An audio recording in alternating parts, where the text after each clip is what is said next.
پاکستان کے اندر اگر کوئی مطالبات منوانے ہوتے ہیں اسٹیبلشمنٹ کو کہ وہ کراچی کا رخ کرتی ہے.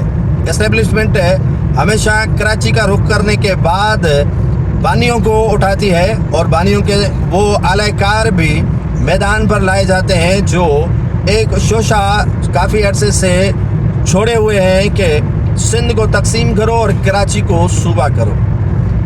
یہ مطالبہ کوئی نیا نہیں ہے اور یہ مطالبہ میری زندگی میں تو کبھی پورا ہونے والا ہے ہی نہیں.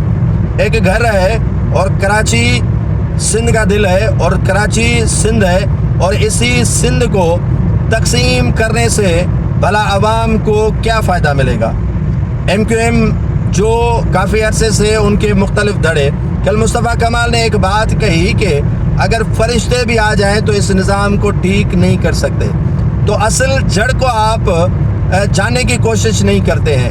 مہاجر جو لوگ ہیں، جو مہاجر بھائی ہیں، وہ کیا اس مطالبے پر راضی ہیں؟ کیا ان کو اس کے بعد پیٹرول سستا ملے گا؟ کیا بوری بند لاش ملنا بند ہو جائیں گی؟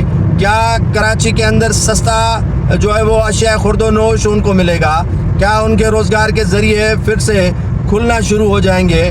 کیا جو ہر چیز یہاں پر کراچی میں دوسرے جو ہے وہ سسٹم کے ذریعے چلائی جاتی ہے، کیا وہ سسٹم بند ہو جائے گا؟ کیا کراچی میں جو چائنا کٹنگ ہے، کراچی کے اندر جو قبضہ مافیاز ہیں، وہ ختم ہو جائیں گی اور عوام کو ریلیف ملے گا؟ یہ مطالبہ تو مہاجر قوم کا ہے ہی نہیں، چند اشخاص کا یہ مطالبہ ہو سکتا ہے. اور یہ ڈویژن سطح پر صوبے قائم کرنے کا فائدہ کس کو ملے گا؟ اور کیا اس سے جو ہے وہ ریونیو جنریٹ ہوگا؟ کیا اس سے جو ہے وہ ملک ترقی کرے گا؟ کیا اس سے جو ہے وہ صوبے اپنے پاؤں پر کھڑے ہوں گے؟ کیا آئی ایم ایف کا قرض جو ہے وہ ہم پر معاف ہو جائے گا صوبے اگر بنیں گے؟ تو خدا رہا ایسی سوچ ذہنوں میں رکھیں جس سے سندھ کی ترقی ہو، جس سے سندھ کے شہری اور دیہی علاقوں کی ترقی ہو، جس سے عوام کو ریلیف ملتا ہو، جس سے مہاجر کاز کو نقصان نہ پہنچتا ہو. ایسی باتیں نفرتوں والی مت کیا کریں.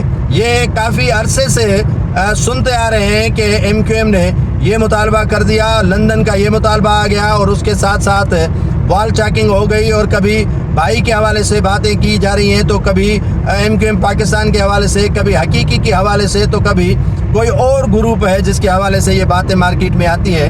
لیکن ان کا کچھ جو ہے وہ آؤٹ پٹ ہونے والا نہیں ہے. اس سے اور نفرتیں بڑھیں گی اور نفرتیں بڑھانا کم کر دیں اور عوام کو ریلیف دلوائیں. مہنگائی پر عوام کو پیٹرولیم مصنوعات کی قیمتوں میں کمی کے حوالے سے حکومت سے مطالبہ کریں، اس پر جو ہے وہ توجہ دیں اور اسی سے ہی آپ کا کام چلے گا، نہ کہ سندھ صوبے میں نفرت پھیلانے سے.